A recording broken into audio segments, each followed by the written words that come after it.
Hi viewers, welcome to Nandhinis Kitchen. இன்னைக்கு நம்ம Nandhinis Kitchenல ஃபென்டாஸ்டிக்கான mushroom biryani எப்படி பண்றதுன்னு பார்க்கலாங்க. கண்டிப்பா மஷ்ரூம் பிரியாணி அப்படினாலே குழந்தைங்க எல்லாத்துக்குமே ரொம்ப பிடிக்கும். இதுல நான் கொடுத்திருக்க அதே ப்ரொசீஜர் பிரகாரம் பண்ணோம் அப்படினா ரொம்ப டேஸ்டா இருக்குங்க. வாங்க அதை எப்படி பண்றதுன்னு பார்க்கலாம்.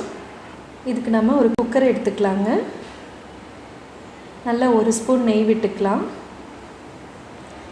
அதோட 2 ஸ்பூன் எண்ணெய் சேர்த்துக்கலாங்க. ரெண்டும் நல்லா காஞ்சதுக்கு அப்புறம் 2 ஏலக்காய், 2 பிரியாணி இலை, 1 பட்டை, 1 ஸ்டார் கிளவுஸ், 3 கிராம்பு இது எல்லாத்தையும் நல்லா எண்ணெயில் பொரிய விட்டுறலாம். இதோடையே 1/2 ஸ்பூன் சோம்பு சேர்த்துக்கலாங்க.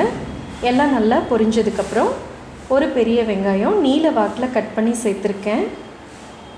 வெங்காயம் நல்லா கோல்டனாக ஃப்ரை ஆகிற அளவுக்கு நம்ம வதக்கிக்கலாம். இதோட 1 ஸ்பூன் இஞ்சி பூண்டு பேஸ்ட்டு சேர்த்துருக்கேங்க. இதுக்கு இஞ்சி பூண்டு நிறைய போடுங்க, அப்போ தான் பிரியாணி டேஸ்ட் நல்லாயிருக்கும். இதோட நான் சின்னதாக ஒரு நாட்டு தக்காளி சேர்த்துருக்கேன். அதோட 3 பச்சை மிளகாய் சேர்த்துருக்கேன். பிரியாணிக்கு எப்போவுமே பச்சை மிளகாவை முழுசாகவே போட்டுடுங்க, அப்போ தான் அந்த விதையெல்லாம் இறங்காமல் இருக்கும். இதோட உப்பு சேர்த்து இதை நல்லா நம்ம ஃப்ரை பண்ணிக்கலாங்க. இப்போ நல்லா எண்ணெய் பிரிஞ்சு வந்துருச்சு. இப்போ மசாலாஸ் ஆட் பண்ணிடலாம். கொஞ்சமாக மஞ்சத்தூள், 1 ஸ்பூன் மிளகாத்தூள், 1 ஸ்பூன் மல்லித்தூள், 1 ஸ்பூன் பிரியாணி மசாலா, கொஞ்சமாக கரம் மசாலா எல்லாத்தையும் ஒன்றா நம்ம கலந்துக்கலாம். இதோடு நம்ம கட் பண்ணி வச்சுருக்க மஷ்ரூம்ஸை ஆட் பண்ணிடலாங்க.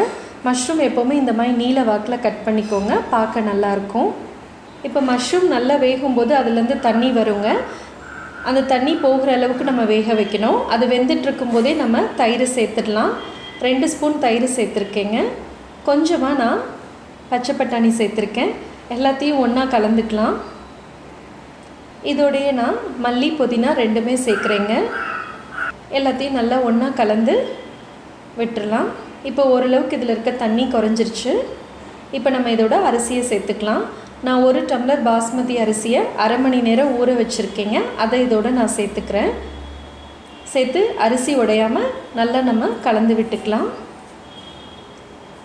1 டம்ளர் அரிசிக்கு 1 டம்ளர் தண்ணி சேர்த்தோன்னா ரொம்பவே கரெக்டாக இருக்குங்க. நான் இப்போ 1 டம்ளர் தண்ணி சேர்த்துடுறேன். இது நம்ம அப்படியே மூடி போட்டு ஹை ஃப்ளேமில் 1 விசில் வர்ற மாதிரி விட்டுறலாங்க.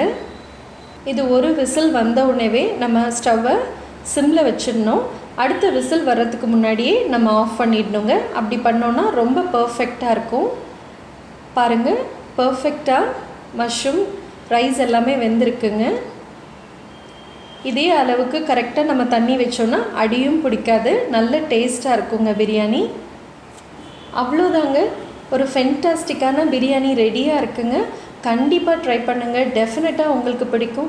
உங்களோட ஃபீட்பேக்ஸ் அண்ட் கமெண்ட்ஸை போஸ்ட் பண்ணுங்கள், லைக் பண்ணுங்கள், ஷேர் பண்ணுங்கள், சப்ஸ்கிரைப் பண்ணுங்கள்.